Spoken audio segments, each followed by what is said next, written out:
Vous avez du mal à compenser vos oreilles en apnée verticale? Vous n'êtes pas seul. Ne vous inquiétez pas. Pourquoi cela arrive? Et surtout, comment y remédier?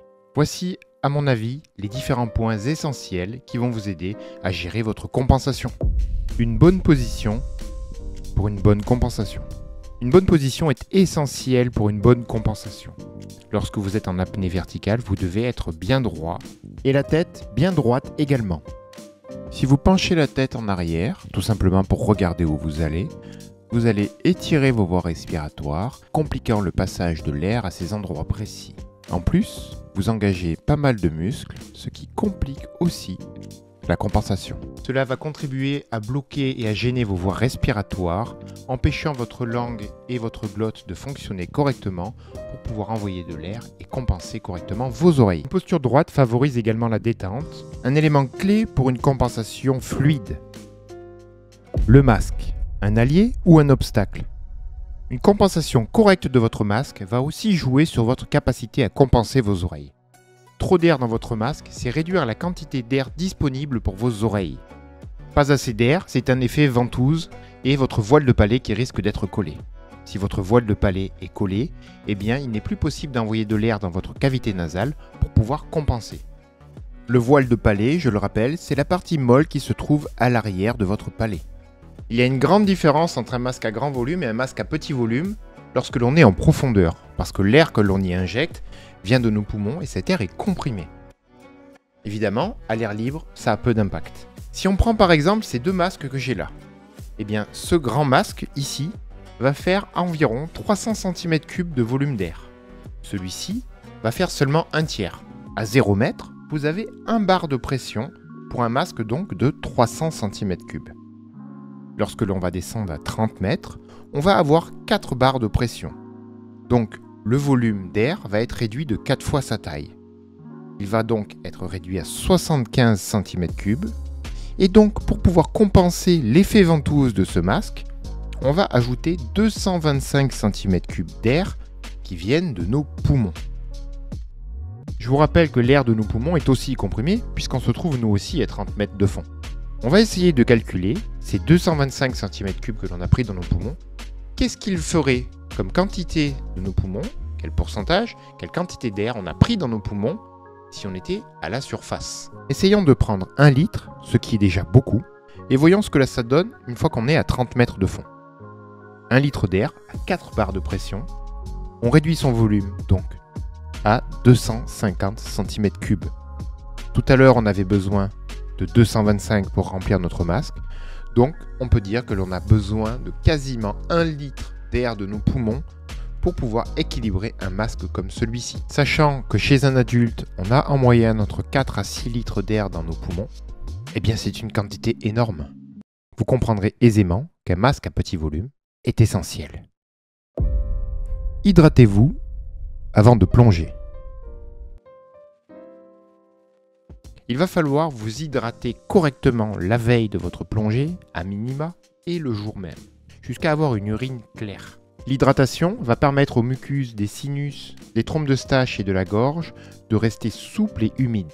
Les muqueuses sèches vont pouvoir entraîner une accumulation de ce mucus un peu plus épais dans les trompes d'Eustache et rendant plus difficile la possibilité de compenser vos oreilles.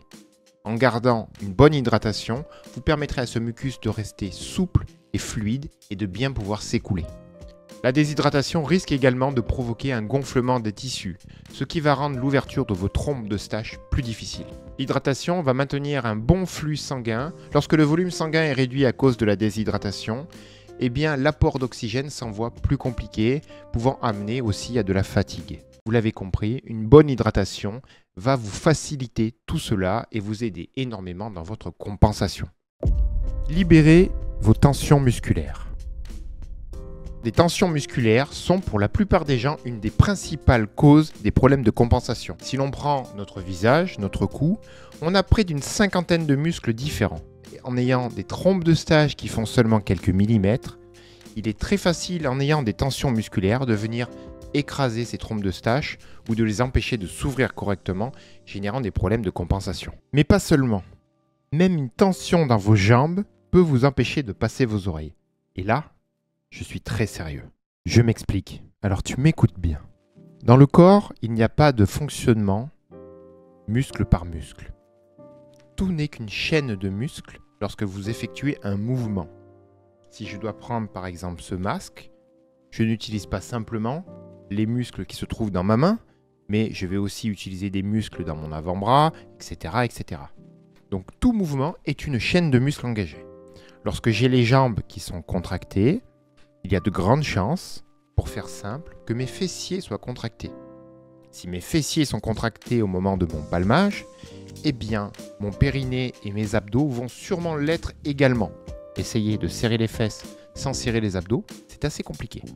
Sûrement faisable, peut-être que vous êtes meilleur que moi, mais en tout cas c'est compliqué. Lorsque l'on descend en profondeur, nos poumons vont être comprimés, remontant dans notre cage thoracique et tirant le diaphragme vers le haut.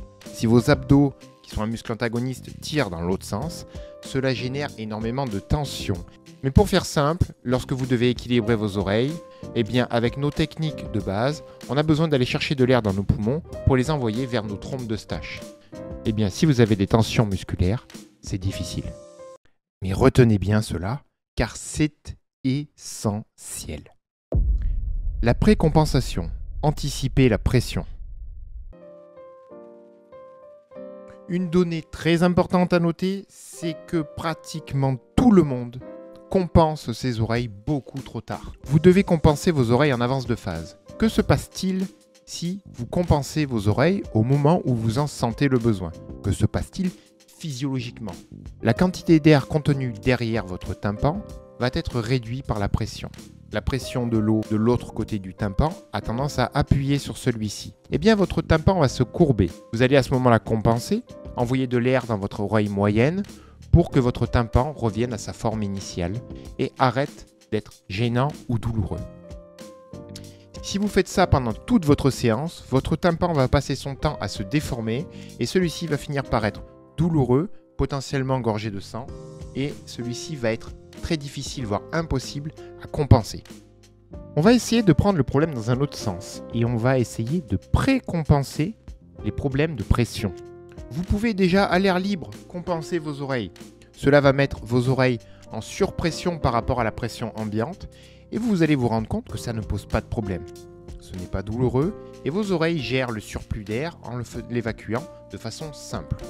Donc lorsque vous allez partir en profondeur, si vous compensez vos oreilles avant de partir ou avant chaque différente pression, donc de 0 à 10 mètres, on va le faire énormément, eh bien, vos oreilles vont toujours avoir suffisamment d'air lorsque vous allez vous mettre sous pression.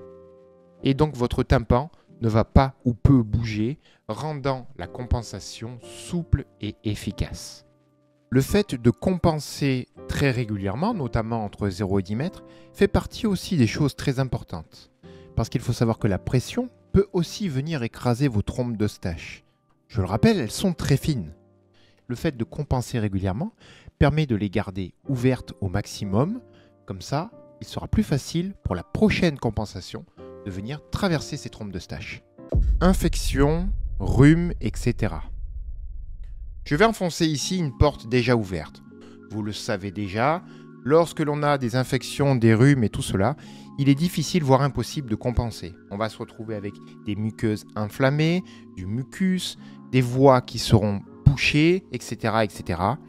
Donc, il ne faut tout simplement pas plonger lorsque l'on est malade, enrhumé. Même avec un petit rhume, c'est dangereux. Vous risquez de vous blesser. Vous risquez également de mettre les autres en danger puisqu'ils vont devoir gérer vos potentiels problèmes. Donc, ne plongez pas lorsque vous êtes malade. Mais des fois, ça nous arrive de découvrir que l'on a des sinus bouchés au moment de s'immerger. On pensait aller bien, on respire correctement, et dès qu'on commence à descendre en profondeur, eh bien nos sinus vont être douloureux, etc. Moi, ce que je vous conseille, c'est de nettoyer et d'entretenir votre nez avant chaque plongée. Par exemple, avec une rhino-horn que vous allez trouver facilement en pharmacie, qui ne coûte pas cher. On va tout simplement le remplir avec de l'eau à température du corps humain, 38 degrés, un petit peu de sel, et on va se nettoyer les fosses nasales. Cela va permettre d'avoir un cycle qui se fait et qui va nettoyer tout cela pour pouvoir enlever tout potentiel mucus qui gêne, avoir des voies aériennes qui soient propres. Il est important d'entretenir tout cela. nos oreilles, notre nez, lorsque l'on plonge, toutes nos voies aériennes, notre gorge, etc. Ce sont nos outils de travail.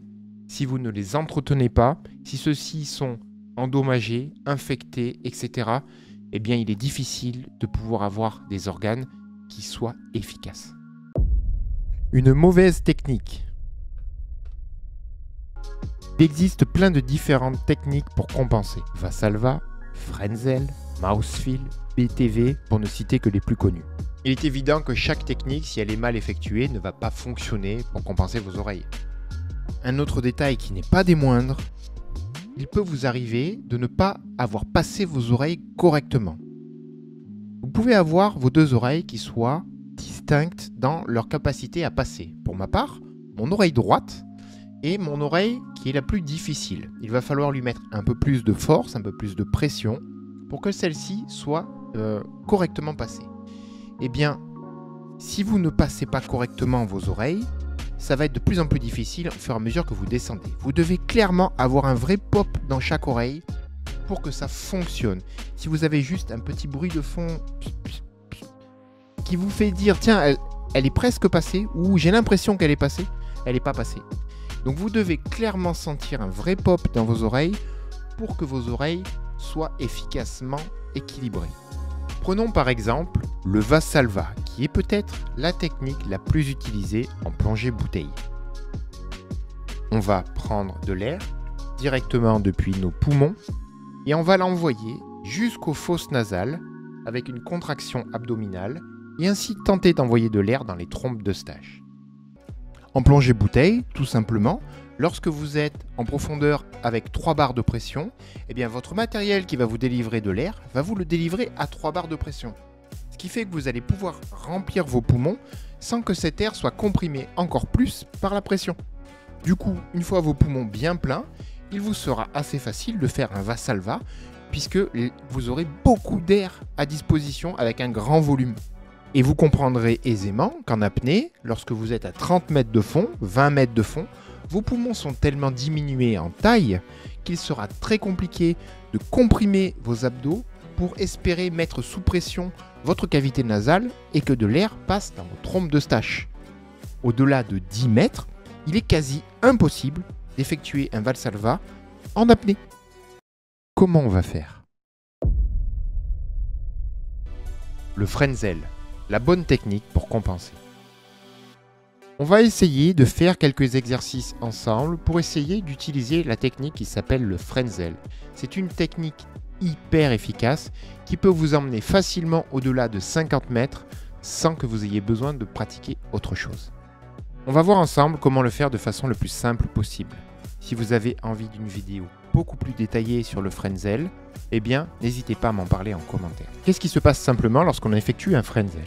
Eh bien notre langue va faire un système de pistons pour appuyer sur notre voile de palais, donc je le rappelle la partie molle qui se trouve à l'arrière de votre palais, eh bien pour pouvoir mettre votre cavité nasale sous pression. Là où le Valsalva peut paraître être une technique plus puissante, vu que l'on va se contracter pour pouvoir envoyer de l'air jusqu'à nos trompes d'Eustache, eh bien en réalité ce n'est pas le cas. Le Frenzel, vu que l'on va contracter une petite zone se trouvant au-dessus de notre voile de palais, donc notre cavité nasale, eh bien la pression va être plus grande et va nous permettre de passer plus facilement nos oreilles. C'est une technique qui sera plus souple et à la fois plus efficace. Prenez un moment pour essayer avec moi. On va pincer notre nez sur la base de celui-ci pour laisser le haut dégagé. On va également laisser notre langue en position de repos qui se trouve normalement naturellement collée vers votre voile de palais. On va mettre une main sur notre ventre, bloquer notre respiration.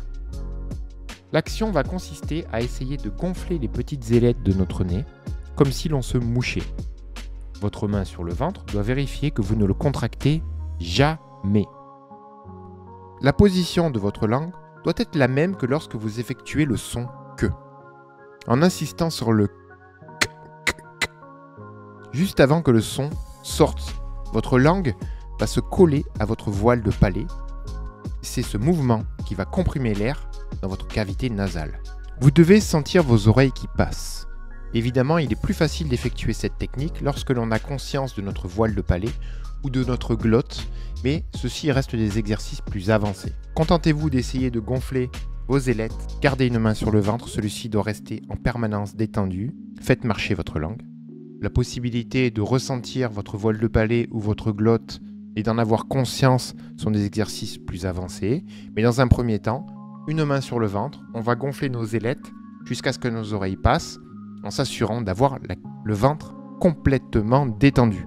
En résumé, une bonne position, une relaxation adéquate, un masque à la bonne taille, une bonne hydratation et une bonne technique sont les clés pour que vous puissiez compenser en souplesse et que vous puissiez aussi précompenser, ce qui est très important. N'oubliez pas, vous pouvez pratiquer le Frenzel à sec. Ce n'est pas au moment où vous êtes soumis à la pression qu'il sera facile de le tester. Donc pratiquez-le dans votre canapé, dans votre chaise de bureau, assis sur un tapis, pas au volant d'une voiture évidemment, hein, mais pratiquez chez vous, comme ça, au moment de le faire, eh bien, vous avez conscience de ce que vous devez faire et vous pouvez le faire de façon plus relâchée. Si ce guide vous a été utile, de m'en parler en commentaire, surtout si vous voulez une vidéo peut-être plus détaillée sur le Frenzel, n'hésitez pas à m'en parler. Voilà, en tout cas, je vous remercie du visionnage et je vous dis à la prochaine. Ciao les apnéistes!